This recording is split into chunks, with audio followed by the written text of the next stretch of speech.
Crimea, they agreed to give up the Donetsk, like part of the Donetsk, to part of Russia or become a secular state. And then Putin signs some kind of deal saying, okay, I will. Obviously, he'll go back on it because he's Putin. But then in an agreement, Ukraine becomes part of NATO or something, so that way they can maintain their security and Russia doesn't go any further than what they've already done. But I mean, I don't know. What do you think of that? I think that the only way to stop this war for good is it comes in two conditions. First of all, the Russian military needs to suffer a defeat at Ukraine, a defeat crippling enough that will make them leave Ukrainian war. Ukrainian victory in the war, yes. And the second condition, there's a second condition to this, is a change of government in Russia. Because the current Russian government will not simply, bite their tongue and keep it to themselves. They will try to destabilize. They will try to go for another try in Ukraine or in another country, wherever they can. They will do their absolute best to create as much dissent, as much hatred, as much animosity and war everywhere that they go. You know what I mean? So both those conditions are necessary for peace. So do you think Ukraine should invade Russia? No, I don't think so. I think it's enough for Ukraine to beat Russia comprehensively in the Ukrainian war. If Putin loses this war, if Putin loses Crimea, if he loses Donbass, if he loses all these regions that he, at least according to Russia, officially annexed, he's going to lose his political support. That's going to be enough. We don't need to attack Russia. We should not attack Russia. We should, win the war in Ukraine, and that's going to be enough. Yeah, and I think that's definitely interesting because I know obviously bombing Russia itself is not going to help. No, that's not what I mean. Bombing Russia and invading Russia are two completely different things. The Ukrainians have been sending drones, the pipeline, obviously. But that is necessary to make sure to stop the supply line. Not only that, to make sure that the Russians know that there is a war going on, to make sure that it's something close. Yes. Because if it affects the average Russian, then maybe they're more. And they will start actually speaking against it. They will say, maybe it's not worth it for us to keep this war going. The war that we have started, that we have escalated. That's what the Russians would say. You see what I mean? Makes sense. So, I mean, I'm also curious because one of the arguments, I guess, that I've heard against America giving aid was the fact that the Azov battalion is very prevalent, I guess you could say. So, do you think? What do you think of them, like the Azov battalion, and do you think they're? The Azov battalion is a very, very, very powerful battalion that was fighting against all odds in Mariupol for a long time. They kept fighting in Azovstal for a very long time against all odds. They were completely surrounded, and for months they kept fighting and fighting and fighting and defending. So they're real heroes, I think. They're real heroes. And as for the accusations about the Azov battalion, well, we want to see some legit proof of those accusations, because Russia has formed these baseless accusations all over the place. They said that Ukraine is a Nazi regime. They said that Ukraine is a Satanist regime. They said that Ukraine is a Zionist, Satanist, Nazi, homosexual, LGBT. Zionist and Nazi at the same Exactly. They say opposing things. We don't trust the Russians. And as for the Azov battalions, I don't think there's enough proof to claim that they are what the Russians claim they are. The Azov battalion itself, it actually answered some of these allegations, and they said that indeed there is a small minority in the battalion that are far right, have far right sympathies. But the battalion itself has as its main ideology the defense of Ukraine against Russia. That is the main purpose of the battalion. But do you think they should be consolidated into the Ukrainian military instead of kind of acting on their own? Because right now I think the thing is they're kind of on their own. Right? They're fighting independent from orders from Ukraine. They're not kind of beholden to. It's difficult to say what the Azov battalion is doing now, because most of the people who were part of the Azov battalion back then have either died in combat or been captured by the Russians. Some of them were returned, some of them escaped, but a lot of them have died or been captured because they were fighting against all odds. They took a lot of Russians with them, way more than the losses they sustained. That's why the Russians hated them so much. That's why they are torturing a lot of the captives, which is a war crime, by the way. The Russians are committing war crimes against those fighters, those prisoners of war that they have captured in Mariupol. Yeah, because I guess some of the concern is that because so there's some members of the Azov battalion who obviously are far right, like you said, right? So the concern is if there's a success, if Ukraine wins the war, say, then would there be like a civil war? Would they want to maybe take power? No way, no way. The Azov battalion has always been completely loyal to the Ukrainian government. They never showed any kind of animosity against the Ukrainian, ethnically Jewish president. So they never showed any animosity. All the accusations of neo-Nazis in the ranks they're completely silly. And that being a neo-Nazi battalion is just complete nonsense. Now, as for the Russians, on the other hand, I'm sure you've heard about the Wagner. Of course, Prigozhin. Yeah, Evgeny Prigozhin, the late leader of the Wagner group who wanted to negotiate the peace settlement with Putin and who got shot on a plane. At least he went out with a bang. Russia. Yeah, exactly. So Prigozhin is the best example where we can't negotiate. Did you see the speech Putin gave after he died, where he's like, "Oh yeah, sorry for those families. Oh yeah, he was like a dirty dog." He was basically he was praising Prigozhin for the work he's done in Ukraine, like for the war crimes, all the stuff. He didn't say war crimes, but we know what he's talking about. He's talking about Prigozhin's heavy hand in Ukraine. But then, he also said, there were some animosities, blah, blah. He hinted that there were some issues with Prigozhin.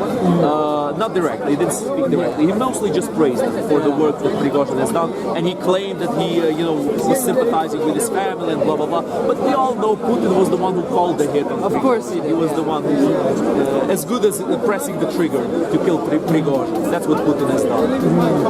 Negotiating with Russia, man, this is what happens when you negotiate. So I'm curious also, what do you know, because Russia, obviously, Ukraine is not the only place that they've done it. In Georgia, they did pretty much the same thing.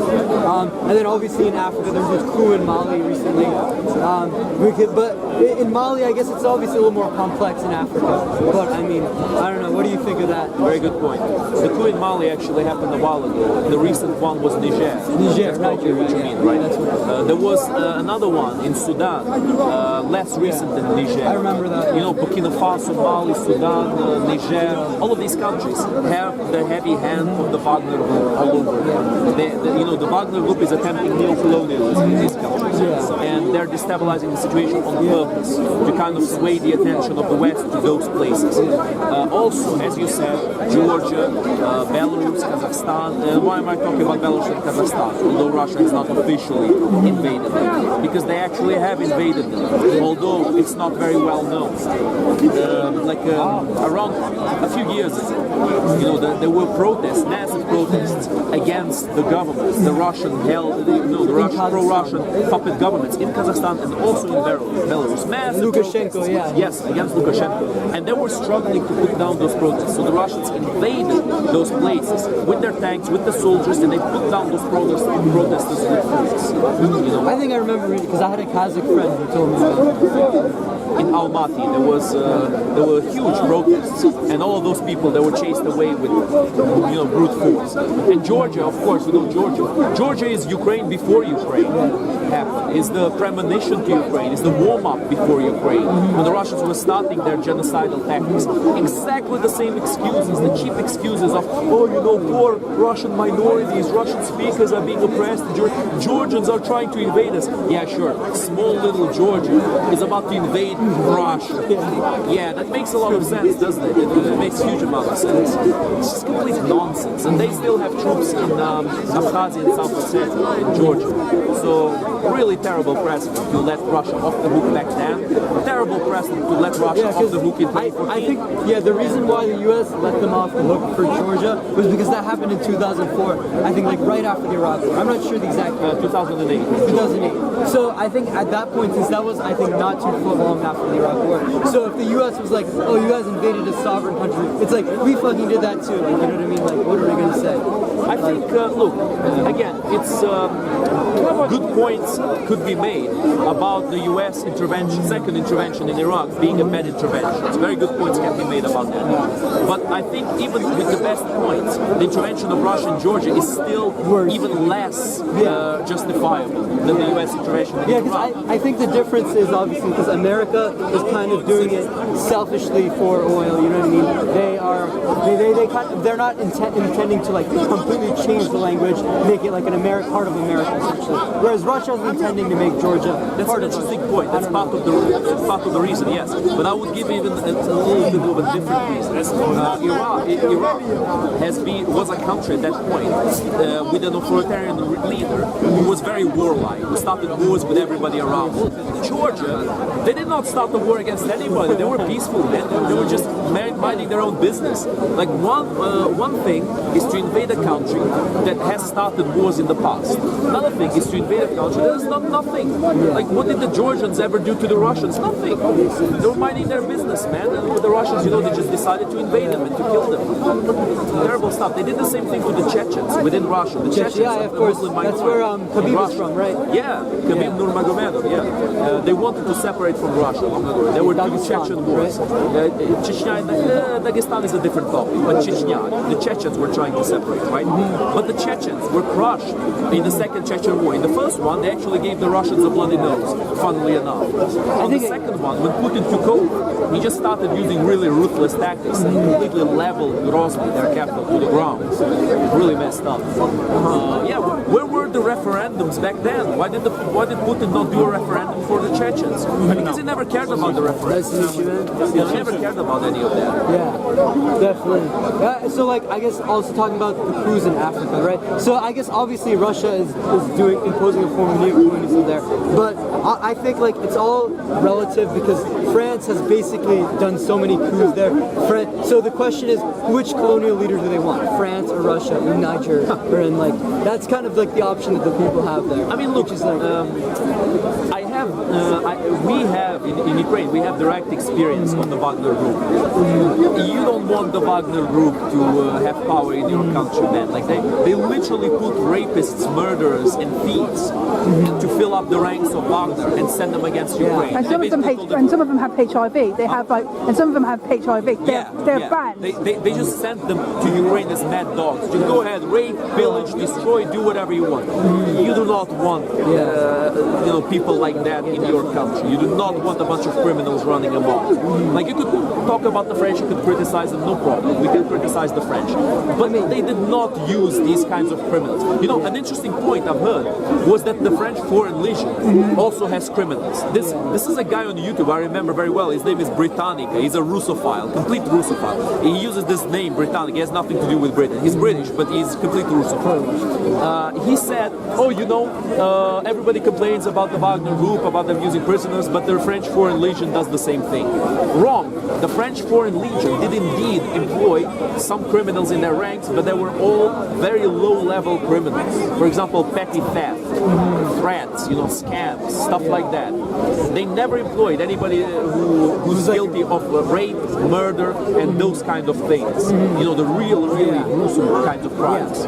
But I think the larger issue, not necessarily the military, but in terms of the resource. Like a good example is France. So they have one of the largest gold reserves in the world, but almost no gold naturally on their country. Whereas I think Burkina Faso has, or I'm not sure which country exactly, whether it was Niger. There's gold in a lot of these countries. A lot of these countries. Sudan, there's a lot of gold mines. But one of these countries, right? They have one of the largest gold reserves, one of the largest natural gold deposits in the world, but no gold that their government has, and it's all because of kind of France. You know what I mean? So I guess the question is, would Russia? I'm sure Russia would implement. Russia just wants that gold for themselves, man. Dude, the Wagner Group has been appropriating all of the gold in Sudan. Like Sudan has this Rapid Support Group, I think, RSF, Rapid Support Group, right? Who started destabilizing the government. They were originally made to kind of be a counterbalance to a coup d'etat, to a coup d'etat. Oh, you're from Sudan? No. I read about the history of Sudan. No, correct me if I get something wrong, all right? But I believe this is what happened. You know, the Rapid Support Group, encouraged by Wagner, supported by Wagner, started destabilizing Sudan, and they basically started this whole issue with the government. They basically overthrew the government. They started this civil war. I mean, they tried to overthrow the government, right? They started this big civil war that's still ongoing right now in Sudan. And it's a bit of an issue because it might also spill to the neighboring countries. There's a fear that it might spill to But now Ethiopia. Ukraine is helping the Sudanese government.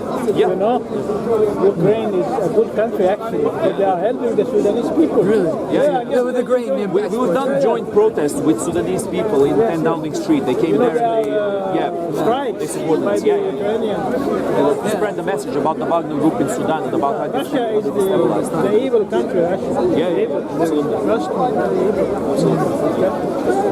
Yeah, you know, Sudan basically, Russia has its hands all over it, you know, all over the issue in Sudan. And same in Burkina Faso, in Mali, in Niger. You can see Wagner's, bloody imprint. In every single- Syria. Yeah, of course. Oh, yeah, obviously backing Assad, that's a big thing. Backing Bashar. Yeah, Bashar al-Assad. Are you Syrian? They used chemical weapons in Syria. You know, the Russians used chemical weapons in Syria.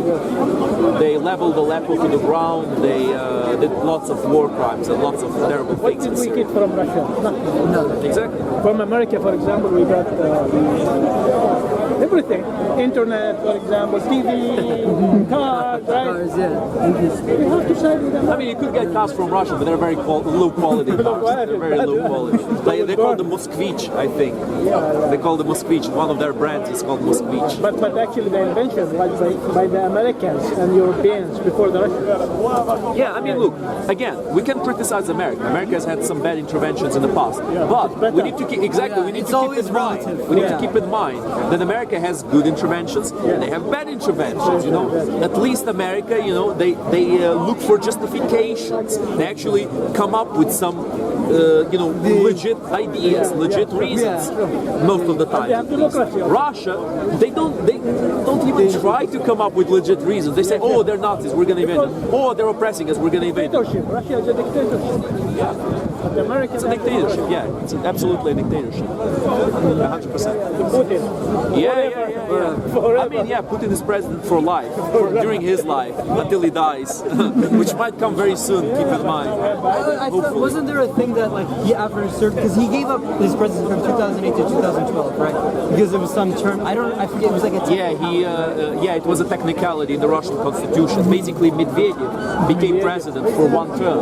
He was basically just warming up the seat for Putin. Yeah, Putin was controlling. It was to show that it was democratic. Technically, it wasn't. He was Sure, democracy, whatever. Yeah. Obviously, Putin was actually calling all the shots. But indeed, during that time, Putin kind of acted like he cared about the rule of law. Now, he's not even keeping the pretense anymore. He just doesn't care anymore. Complete authoritarianism, like Lukashenko in Belarus. Very similar situation. Actually, if you look at the Polish Empire, Poland was bigger than The Polish-Lithuanian Commonwealth. was bigger than that. Later on, because of the World War II, first. Poland was shrunk, right? Ukraine was giving to Russia. Yeah, but that was very long ago, though. You know, that's very. Recently, I don't know if you're because I was watching something on YouTube, something about Poland and Ukraine. They stopped grain exports. There's a little bit of a rift between Poland and Ukraine right now. I think it's going to be solved with no big issues. It's a bit sad because because Poland's at a direct threat because they share a border with Russia. It's a little sad that there is this little rift, but I think it's going to be fixed with no big issues. The grain. Yeah, it's the grain. The grain is the issue. You know, Russia has blocked the Ukrainian ports, so Ukraine can't export their grain to Africa and to the Middle East, which is, most of the countries that actually get Ukrainian grain is Africa and Middle East. It's not America, it's not Europe. Egypt is one of the biggest recipients. Egypt is one of the biggest recipients. Very good. You're completely right with that. And those people are also suffering because the prices are rising in those places because they don't have any Ukrainian grain. Russia is counting on it. Russia is trying to make sure that they stabilize those countries and use the grain to blackmail the West to just have Ukraine give up their regions. I think they also, because like another example is India buys a lot of Russia's oil, right? And after the war, because it became so much cheaper, because Russia stopped importing to Europe, obviously. So the India started buying up a lot of barrels of oil. But the thing is, like, you know what I mean? The average person is the one who's impacted by oil prices, right? Like, it's not like, even if the intention is to harm the government of Russia when you stop the oil, right? The person who's harmed is like the average citizen. You know what I mean? In Russia, there's some truth to that, but it's not completely verdict. The more pressure is put on Russia, the more the people realize what's going on in Russia. Now, sure, some people who are innocent will suffer. That's true. But everybody in Ukraine is innocent. They didn't do anything to Russia. Like they're innocent. Why should we choose the few innocents in Russia who didn't want Putin instead of choosing the many innocents in Ukraine who are being killed? You know, it's not like their lives, their oil or their gas is a little bit more expensive. It's not just about that. It's about them losing their lives. And in Russia, it's just a small issue, honestly. I mean, but the Russian economy is reeling from these sanctions. They don't have much money to pour into the ruble to keep the ruble afloat. You know, the price of the ruble might just plummet very soon. It's already plummeted to, I think right now it's around $100. $100. $1 is 100 rubles. That would be funny, $100 for me. That would be terrible. That's okay, I'll cut that No, part 100. No, don't edit that out. It's fine. It's a little bit of a. Show your mistakes always. Yeah. No. Look, when we make a mistake, when we misspeak, we have to correct ourselves, right? You know, what I meant is that $1 is 100 Russian rubles. That's what I mean. Yeah, and it's not a good position to be for the Russians either. You know, it's best for them to actually get Putin out of it. I know a lot of the Russian oligarchs actually were like, because they initially were against the war, but now I think they're kind of just towing the line. Yeah, a lot of them got killed. Yeah. A lot of them got killed. You know, they just all happened to fall out of tall buildings, right? It's very interesting. No, they died from rare bullet and brain disease. Oh, yeah. Very rare. Oh, I like that. I'm going to use that one. I like that one. Rare bullet in the brain disease. I used a similar one. I said, oh, you know, they committed suicide with 10 shots to the head. Something The first one didn't go through. Yeah, but I like that. Rare bullet to the head disease. I'll remember that. That's a good one. Very nice. But yeah, man, you know, basically that's it. You know, we have to spread awareness about this situation. Makes sense. All right. Well, it was nice to meet you. It was a very nice conversation, my friend. What was your name? Pavlov. Pavlov. Sahel. Nice to meet you. Let's see. Maybe where can I watch this? It's on YouTube. Ames Media. She's gonna publish it on Ames Media. Okay. If you want to write that down and. Yeah, sure. Ames, you want to write it? I'll hold the camera. Hold on. All right, here we go. We got the you know, Ames here. You know, she's gonna get more subscribers. This lovely gentleman here. We're gonna get you know, get more subscribers here to spread the message. To spread the message to the people. Thank you very much, my friend. See you later. Thank you, man.